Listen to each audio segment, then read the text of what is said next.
Ragazzi, eccoci tornati. Sì, siamo tornati da una bellissima vacanza in Normandia.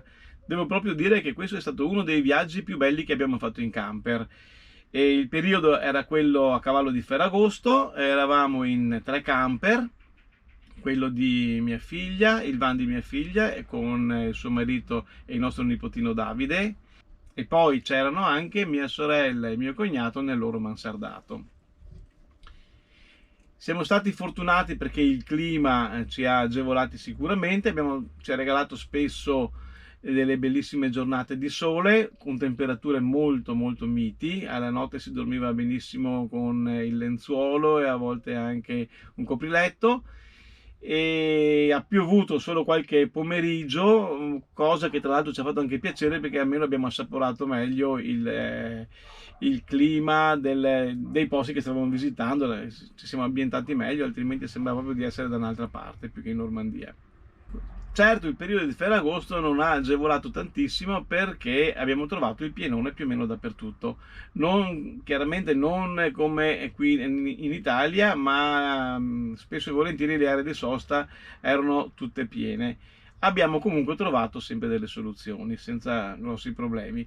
E d'altra parte, questo sembra essere stato proprio l'anno della Normandia, perché noi avevamo incominciato a pianificare il viaggio già quest'inverno, ma passando i mesi, avvicinandosi l'estate, sentivamo sempre di più le persone, ma anche nei social, dire che quest'anno volevano andare in Normandia, tutti che facevano domande sulla Normandia e poi tutti che iniziavano a postare i loro diari, le loro foto del loro viaggio in Normandia, cosa che ci è stata molto utile, ci ha fatto molto piacere perché li abbiamo usati tantissimo per programmare poi il nostro viaggio nel dettaglio. Un aspetto fondamentale del viaggio in Normandia è la distanza. In effetti, guarda, accendiamo il computer di bordo del camper e possiamo vedere quanti chilometri abbiamo percorso. 3.479 chilometri. Non sono pochi, anche perché se guardiamo il tempo di viaggio, se guardiamo il tempo di viaggio, vediamo che abbiamo corso per ben 59 ore e 1 minuto. Se consideriamo che la settimana lavorativa normale è di 40 ore, abbiamo praticamente guidato per più di una settimana di lavoro intera.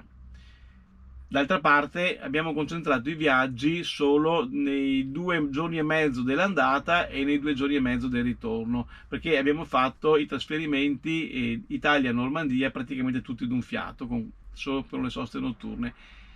E abbiamo organizzato il viaggio in modo da fare un anello, quindi non abbiamo ripercorso nel viaggio di ritorno le stesse strade dell'andata.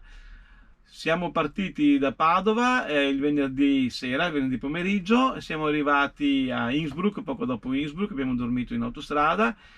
Il sabato mattina siamo ripartiti per arrivare vicino a Saarbrücken in Germania, dove abbiamo pernottato in un'area di sosta gratuita. Poi ci siamo spostati la domenica attraverso il Lussemburgo, il Belgio, fino in Francia e siamo arrivati a Berck-Plage sul canale della Manica, e questa è stata la nostra prima tappa. Abbiamo poi seguito un po' tutta la costa, compresa la penisola del Cotentin, fino ad arrivare a Le Mont Saint-Michel, e da lì siamo ripartiti il venerdì siamo ripartiti il giovedì per il viaggio di ritorno, con una piccola tappa a Nevers nel centro della Francia, sulla Loira, e siamo ritornati attraverso il passo del Moncenisio e poi siamo passati per Torino, dove abbiamo avuto anche l'occasione di incontrare un nostro carissimo amico e sua moglie, che salutiamo, e, e quindi siamo arrivati a casa. Per il nostro percorso abbiamo scelto le autostrade austriache, dove abbiamo pagato la vignetta, 9,60 € mi sembra, giusto? Sì. E il ponte l'Europa Brücke, che porta a Innsbruck, che costa 10,50 €. E poi l'autostrada in Austria, in Germania, in Lussemburgo e in Belgio è tutta gratuita. Abbiamo trovato gratuita anche la strada nazionale che dal confine col Belgio ci ha portati in prossimità di Berks. Quindi per il viaggio di andata abbiamo pagato una ventina di euro di pedaggi tutti in Austria. Per il viaggio di ritorno invece avevamo iniziato a percorrere le strade nazionali, cosa anche molto piacevole perché di fatto il paesaggio è stupendo, la campagna francese è immensa, è sempre molto varia, ci sono i girasoli, ci sono i boschi, ci sono le varie coltivazioni, insomma bella. Però bisogna anche dire che la strada era un po' trafficata, si incontrano frequenti paesini dove ci sono sempre i limiti di 30 all'ora con relativi autovelox, ci sono un sacco di strettoie e i tempi di percorrenza si allungano a dismisura. Quindi dopo aver percorso circa 150 km sulle strade normali il primo giorno e il secondo giorno un'ottantina di chilometri, quando abbiamo visto che per fare 100 km ci volevano più di 2 ore, abbiamo deciso che era il caso di prendere l'autostrada. Autostrade che peraltro sono veramente molto molto care, direi eccessivamente care. Tra l'altro calcolano il pedaggio in base alla classe di appartenenza del veicolo e questa dipende in particolar modo dall'altezza del veicolo stesso. Il nostro motorhome è alto 2,95 m, quindi rientrava nella classe A2, identico a quello al van di mia figlia, mentre il mansardato di mio cognato proprio nella cupolina della mansarda arriva a 3,20 m e quindi questo rientrava nella categoria A3. Ed ecco che i prezzi dei pedaggi aumentavano a dismisura, addirittura raggiungevano il doppio e a volte in alcune tratte quasi arrivavano al triplo. Quindi vi lascio immaginare insomma la situazione. D'altra parte dovevamo arrivare a casa e quindi è stata un po' una scelta obbligata. Quindi parliamo di costi, possiamo fare un attimo la disamina di tutto. Allora Anna Maria ha conteggiato un po' tutte le spese, cosa è venuto fuori? 1420 euro in tutto. 1420 euro di tutto il viaggio, ma questo dammi pure il tuo brogliaccio, il tuo quadernetto. Giriamo questa paginetta. Allora, di gasolio abbiamo speso 650 euro. Di aree e di sosta abbiamo speso solo 57,80 euro in tutto. Di fatto però abbiamo pernottato in area di sosta a pagamento solamente 5 volte. Nelle altre occasioni o non c'era posto e abbiamo sostato in libera, oppure le aree di sosta erano gratuite e quindi non abbiamo pagato solamente in tutto 57,80 euro. Poi quando siamo partiti avevamo la cambusa abbastanza rifornita, soprattutto perché abbiamo portato via quello che avevamo nel frigo di casa e poi abbiamo fatto la spesa lì nei supermercati in Francia, più o meno trovi quello che trovi qua, insomma c'è più o meno tutto. I prezzi sono forse un po' più alti in Francia che da noi, ma sono abbastanza allineati, ormai è diventato tutto caro anche in Italia. Comunque di supermercati abbiamo speso 170 euro. Restando nel tema viaggio, per i pedaggi delle autostrade abbiamo speso in tutto 165,40 euro, dei quali però 46,70 euro sono relativi alle autostrade italiane, quindi il tratto Trento-Brennero e il tratto da Torino a Padova, mentre i 119 euro si riferiscono alle spese all'estero. 20 euro, come dicevo prima, sono dell'autostrada austriaca, quindi 100 euro giusti li abbiamo spesi per fare circa 500 km di autostrada francese. Insomma, noi con il nostro camper in categoria A2, mio cognato ha speso ben di più. Poi altre spese, i ristoranti, siamo andati 8 volte a mangiare fuori il ristorante e abbiamo speso in tutto 308 euro.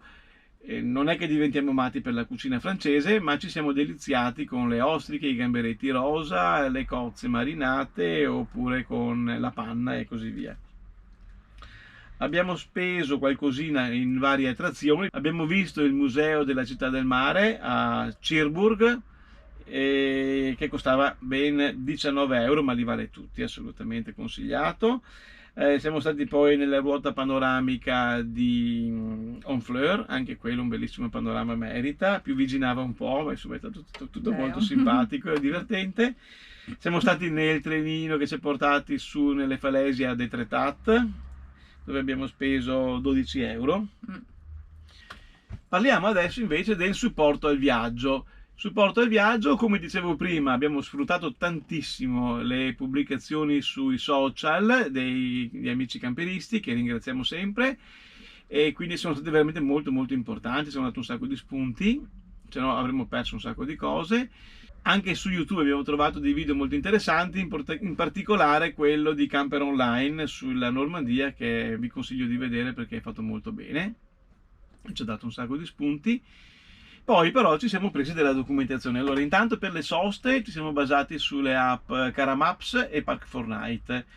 Come navigatore abbiamo utilizzato Google Maps sul cellulare, e invece come cartografia abbiamo preso la carta della Francia 1 a 800.000, in realtà comprende anche Olanda, Belgio, Lussemburgo, Andorra e Monaco, quindi è una carta di grandi dimensioni che consente di pianificare i tragitti di spostamento, i vari trasferimenti a lungo raggio, perché questo ti dà la possibilità di avere una visione d'insieme di tutto il percorso.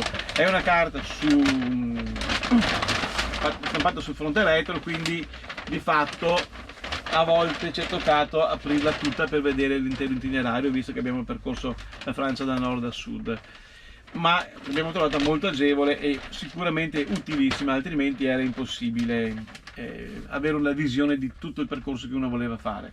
Poi abbiamo preso la tante stradale della Francia della Michelin in scala 1 a 200.000, e questo è stato fondamentale per poter verificare i percorsi, le strade che ci portavano fino alle nostre destinazioni. Quindi una volta arrivati in prossimità della meta, aprivamo questa cartina e da qui uno aveva la possibilità di prestare molta attenzione a quelle che erano le caratteristiche delle strade, perché avendo anche un mezzo abbastanza ingombrante era importantissimo poter trovare le strade più adatte, quindi a volte anche allungando qualcosina rispetto a quello che consigliava il navigatore, ma andavamo a vedere sempre le strade o quelle rosse o quelle gialle. Quelle bianche le abbiamo sempre lasciate da parte, altrimenti il navigatore ti portava in giro per le stradine di campagna per tagliare magari di qualche chilometro, 1 o 2 chilometri, quindi non valeva assolutamente la pena.